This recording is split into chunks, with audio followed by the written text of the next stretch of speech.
महावीर पीठ को जीवा बाटरे काजू जंगल ता सहित जंगल रे आमे देखा पाऊे खीरीकोली बा अनेक जंगल जात कोली मान सब अच्छी भाई की कोली से खीरकोली असड़ुआ कोली जो बड़ा कोली कहते खीरकोली गछ कोडा ये गछ खीरकोली गछ कोली खीरीकोली कहि परिबा एटी ए गछर अछि नै कोली सब हेछि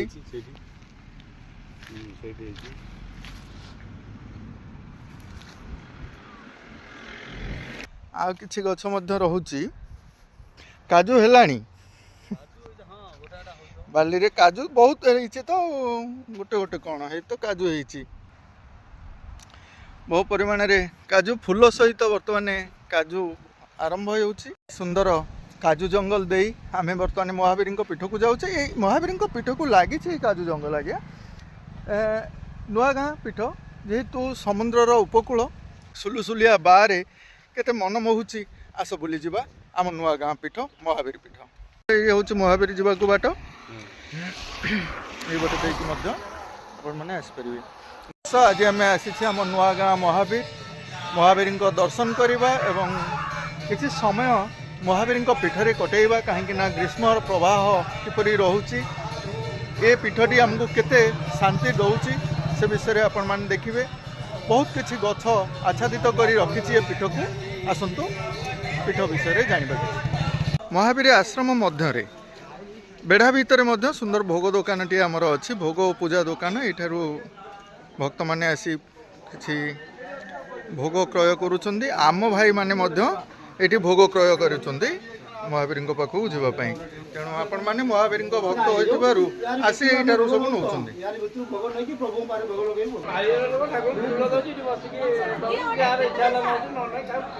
नहीं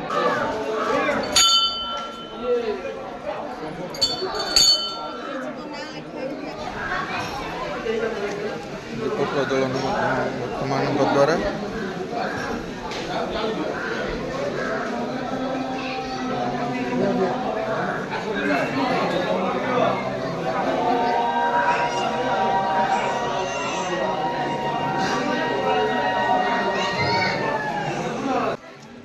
द्वारा पूजा अर्चना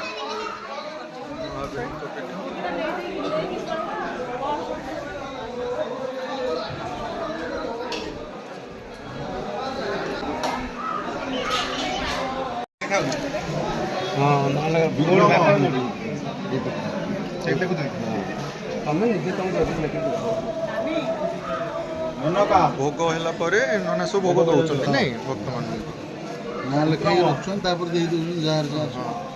भूल भाल ना बहुत भक्त नहीं भिड़ रोचे से सुंदर बात आ कि बंधु टे नजर को भगवान पाख पॉलिथिन व्यवहार कहीं आम तो कांगुलार व्यवहार रखिपर गांगुला जेहेतु गांगुला अच्छी लोक मैंने प्रिफर करना नवा गांगुला नवा असुविधा हो गाड़ी टांगी नहीं जाऊँ जिते बुझेले भी से बुझुना गांगुला अच्छी कि गांगुलार व्यवहार दि जाए जरी बैन कर जिते जरी आम सब गोटे गाड़ी सब बाहर नहीं खोलुचु किंतु कथा मानुना भक्त मान कौन कर भक्त चाहिए निश्चित भाव में दूरे करवा नहीं जे पर्यंत चाहिए गोटे कथा आम जो बंद करदे जरी न आनी आप डालारे आणतु ताहले आम भोग करूँ ना करूँ हाँ से एक प्रकार प्रभाव पड़ो निश्चित थे हाँ कि ग्रहण कले आम अपव्यवहार कर जिन ठीक नुहे ठाकुर बाबू भोग आने मैंने तार स्वतंत्र पितल कंसा बासन आने कथा आज्ञा तेणु ये दूर दूरांत जी आसुँच से सब आनीपार एवं पलिथिन आनुच्च बिकुची जे कौन पलिथिन बिकाई दोष जदि गवर्नमेंट पलिथिन कंपानी की बंद करदेव आम पलिथिन पाइबू कौटू कि गवर्नमेंट सकाशे ये जिनटा हो ना आज्ञा पॉलिथिन बैन है आम व्यवहार करुचे आम ठुंगा को आम निजे सुधरी जावा दरकार आज्ञा आम आम अहित आसूची ना पॉलिथिन आज्ञा आम पितल को कष्ट हो पितल कांगुला आनी आसवा आम मंदिर आसूचे आमर आध्यात्मिक क्षेत्र ये आम भक्ति भाव आसवा पॉलिथिन धरवा कहीं धरवा पितल कांगुला न आनी ଯଦି ଏଇ ଭୋଗ ଦୋକାନରେ ସେମାନେ ଯଦି ତାଳପତ୍ର ଠୋଲାରେ ଦିଅନ୍ତେ କି ପତ୍ର ଠୋଲାରେ ଦିଅନ୍ତେ ଏ ଆହୁରି ସୁନ୍ଦର ହୁଅନ୍ତା। ଆଜ୍ଞା ସେତକ ବ୍ୟବସ୍ଥା କଲେ ଆମେ ବହୁତ ଖୁସି ଶାନ୍ତି ହୁଅନ୍ତୁ। ଲାଗୁଛି। ସୂର୍ଯ୍ୟକିରଣ ଦେଖାଯାଉନି ଏତେ ଗଛ ଲାଗିଛି। ଏଇ ଗଛ ପାଇଁ କେବଳ ଗଛକୁ ଗଛ ଡାଳକୁ ଡାଳ ତାର ସେ ସନ୍ଧି ହେଇକି ରହିଛି ଏମିତି ହଁ। ସ୍ୱତନ୍ତ୍ର ଯେମିତି ଗୋଟେ ଛାତ ପଡ଼ିଯାଇଛି ତା ଉପରେ ସେଇ ଟାଇପ୍ର ଇଏ ରହିଛି। ଏ ଜାଗାରେ ବସିଲେ ବହୁତ ଶାନ୍ତି ମିଳୁଛି। ଏତେ ଜାଗା ଅଛି କିନ୍ତୁ ଏଭଳି ଜାଗା ନାହିଁ। ଆଜ୍ଞା ଜାଗା ଥିଲା ଆଜ୍ଞା ସବୁ ଗୁଡ଼ିକ ତ ଆମେ ମଣିଷ ବଞ୍ଚିବା ପାଇଁ ବା ବଂଶ ବିସ୍ତାର କଲେ ନା ହଁ। ସେଥିପାଇଁ ସେ ଗଛ ଗୁଡ଼ିକ ବୃକ୍ଷ ଗୁଡ଼ିକ କାଟି ଯାହା ଘର ଏଠି କଲେ। କିନ୍ତୁ ସବୁ ସୁରକ୍ଷିତ ଅଛି, ସବୁ ଭଲ ଅଛି। କିନ୍ତୁ ଶିଳ୍ପ ସଂସ୍ଥା ମାନେ ଯୋଉ ହାରରେ ଆମ ଅଞ୍ଚଳକୁ ଆସୁଛନ୍ତି ଆଜ୍ଞା ସେମାନେ ଆସିଲେ ଜଙ୍ଗଲ ଆଉ କେତେ ଦିନ ରହିବ ବୋଲି ଜଙ୍ଗଲ ମନରେ ରହିବନି। କିଛି ପ୍ରଶ୍ନ ଆଶା ରହୁଛି ଜଙ୍ଗଲ ପ୍ରଶ୍ନ ରହିବନି। ସୃଷ୍ଟି କରୁଛି ଆଜ୍ଞା। ଜଙ୍ଗଲ ତ ସବୁ ହଟେଇ ସାରିଲେଣି ଏପଟରେ କିଛି ଆଚ୍ଛା। ନାହିଁ। ସେମାନେ କମ୍ପାନୀ କରିବେ, କମ୍ପାନୀ ରହିଲେ ଗଛ ଆଉ କୋଉଠି ରଖିବେ? ସେ ଗଛ ତାଡ଼ିବେ, ତାଙ୍କ ଇଚ୍ଛା ହେଲେ ନୂଆ ଗଛ ଲଗେଇବେ, ଇଚ୍ଛା ନହେଲେ ନ ଲଗେଇବେ। ତେଣୁ ଜଙ୍ଗଲ ସୃଷ୍ଟି କରିବା ନିହାତି ଆବଶ୍ୟକ। ପିପିଏଲଟା ହେଇଛି ସେଠି ବିରାଟ ବଡ଼ ଜଙ୍ଗଲ ସେ ତିଆରି କରିଛି, ବହୁତ ବଡ଼ ଜଙ୍ଗଲ। କିନ୍ତୁ ସେମିତି ଆଉ କୋଉ କମ୍ପାନୀ ଅଛି ମୁଁ ଜାଣିପାରୁନି। ନାଇଁ ସମସ୍ତ କମ୍ପାନୀ ଯୋଉମାନେ ଆସୁଛନ୍ତି କାମ କରିବା ପାଇଁ ସେମାନେ ଜଙ୍ଗଲ ସୃଷ୍ଟି କରିବା ପାଇଁ ପ୍ରତିଶ୍ରୁତି ଦେଉଛନ୍ତି ଆଜ୍ଞା, କିନ୍ତୁ କରୁନାହାନ୍ତି ସେମାନେ। କରୁନାହାନ୍ତି ବୋଲି ସେଭଳି ପରିମାଣରେ ସେମାନଙ୍କ ପାଖରେ ଜାଗା ନଥାଇପାରେ। ଜାଗା ନଥିଲେ ବି ଯେତିକି ଜାଗା ଅଛି ସେଇଥିରେ ଯଦି ସେ ଗୋଟା ଗଛ ଲଗେଇ ଦିଅନ୍ତେ ସେ ବି ବହୁତ ସୁବିଧା ହୁଅନ୍ତା। ଦେଖିବା ଆଜ୍ଞା ଆମେ ସେ ବିଷୟରେ ଆଲୋଚନା ରଖିବା କମ୍ପାନୀ ମାନଙ୍କ ସହ। ହଁ, ହଁ, ହଁ। କିନ୍ତୁ ଆଜି ଆମେ ଜାଣିଲେ ଆମର ଏ ନୂଆ ଗାଁ ପୀଠ ଏ ମହାବୀରଙ୍କ ପୀଠ କେତେ ଶାନ୍ତି ଲାଗୁଛି। ଇଏ ମଧ୍ୟାହ୍ନ ସମୟରେ ଆମେ ଆସିଛେ। ବନ୍ଧୁ ଆମର କଥା ରଖୁଥିଲେ କିଛି ମାସ ଥାଏ ଆଜ୍ଞା ଅଶୁଭ ମାସ, ଏମିତି ମଳ ମାସ କହିଥାନ୍ତି, କିଛି ଅଶୁଭ ମାସ ଥାଏ। କିନ୍ତୁ କହିବାକୁ ଗଲେ ଯଦି ପ୍ରତ୍ୟେକ ଦିନ ଆମ ପାଇଁ ଶୁଭ ହେଇପାରେ, ପ୍ରତ୍ୟେକ ଦିନ ମାସ କାହିଁ ବା ଶୁଭ ହବନି? ନା ଅଶୁଭ ବାର୍ତ୍ତା କାହିଁକି ଆମ ପାଖରେ ଆଜ୍ଞା ରହିବ? ଆମେ ଅଶୁଭ ବାର୍ତ୍ତା କାହିଁକି ବା ଆଣିବା? ଅଶୁଭ କ'ଣ? ତେଣୁ ପ୍ରତିଦିନ ଯଦି ଆମେ ଭଲ କଥା ଚିନ୍ତା କରିବା ତାହେଲେ ଭଲ ଦିନ କଟିବ। ସୁଖ ଶାନ୍ତିରେ ରହିବା ପାଇଁ ହେଲେ ଅନ୍ୟର ସୁଖ ଶାନ୍ତି ବି କାମନା କରିବାକୁ ପଡ଼ିବ ନା ଆଜ୍ଞା। ତେଣୁ ନିଜେ ଭଲରେ ବଞ୍ଚିବା ପାଇଁ ହେଲେ ଅନ୍ୟର ମଙ୍ଗଳ ଚାହୁଁ ଆଜ୍ଞା, ନିଶ୍ଚିନ୍ତ ଶୁଭ ହୋଇପାରିବ। ତେଣୁ ଅଶୁଭ ବୋଲି କିଛି ନାହିଁ। ଆମ ସମାଜକୁ ଯଦି ଆପଣମାନଙ୍କୁ କିଛି ଅଶୁଭର ବାର୍ତ୍ତା ଲାଗୁଛି ହୁଏତ ଆପଣମାନେ ପଣ୍ଡିତମାନଙ୍କ ସହ ଆଲୋଚନା ରଖନ୍ତୁ, କିଛି ଶୁଭ କାର୍ଯ୍ୟ କରନ୍ତୁ। ସେ ଆମ ନୂଆ ଗାଁ ମହାବୀରଙ୍କ ପୀଠ ବାବାଙ୍କ ସହ କିଛି ସମୟ ବିତେଇବା, ବାବାଙ୍କ ସହ ଆସନ୍ତୁ ମହାବୀର ବାବା।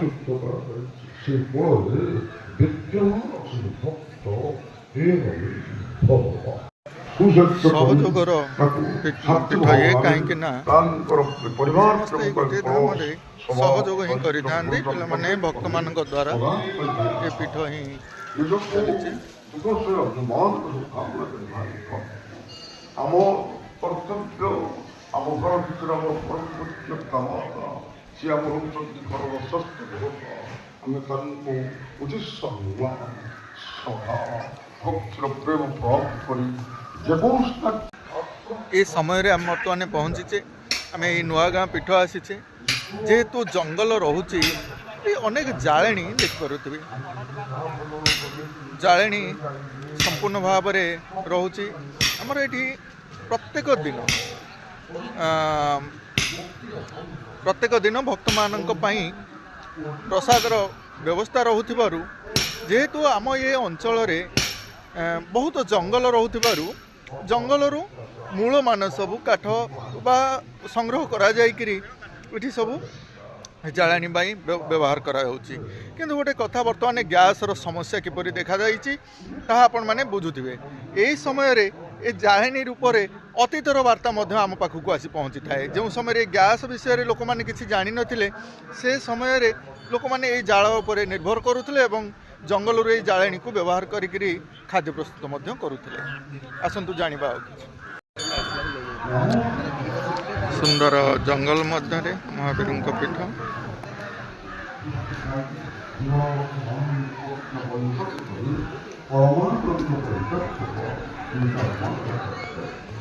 ତେଣୁ ଭାଗବତ ସେ କହୁଥିଲେ ଅଖଣ୍ଡ ବୁଝିଲେ କହିବ, ମଣ୍ଡଳକାର ବୁଝିଲେ ସମଗ୍ର ବିଶ୍ୱକୁ, ବ୍ୟକ୍ତିକାର ବୁଝିଲେ ସମଗ୍ର ବିଶ୍ୱ ସୂକ୍ଷ୍ମ ପଠେଇ ଯାହାର ସତ୍ତା ରହିଛି এইভাবে ভাবনা যদি সন্ধ মানে মহাত্মা সত্যর মহাপুরুষ মানে ভগবান আরাধনা করি ভগবান করতে চাই।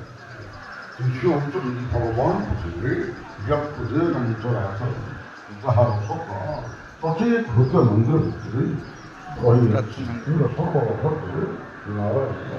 ଆମେ ନାରାୟଣକୁ ଖୋଜିବା ପାଇଁ ଦେଖିବା ପାଇଁ କେତେ ପଇସା ଖର୍ଚ୍ଚ କରିପାରିବା। ରାତି ଅନିଦ୍ରା ଉପବାସ ବୁଲି ପଳା ଫୁଲେଇ ମୋ ଫୁଲେଇ ଘରକୁ ଆସି ପହଞ୍ଚି ଶାନ୍ତି ଆନନ୍ଦ ଲୋକପ୍ରିୟତା ସେବା ଲାଗି ଜୀବନ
ଆସନ୍ତୁ ଆଜିର এই ସୁନ୍ଦର ବାର୍ତ୍ତା ନେଇକରି ଆମେ ଯିବା ମହାବୀରଙ୍କ ପୀଠକୁ। ଯେତେବେଳେ ଆପଣମାନେ ଆସିବେ ସୁନ୍ଦର ପ୍ରସାଦର ବ୍ୟବସ୍ଥା ରହୁଛି, ଆମେ ସେଇ କଥା ହିଁ ରଖୁଥିଲେ।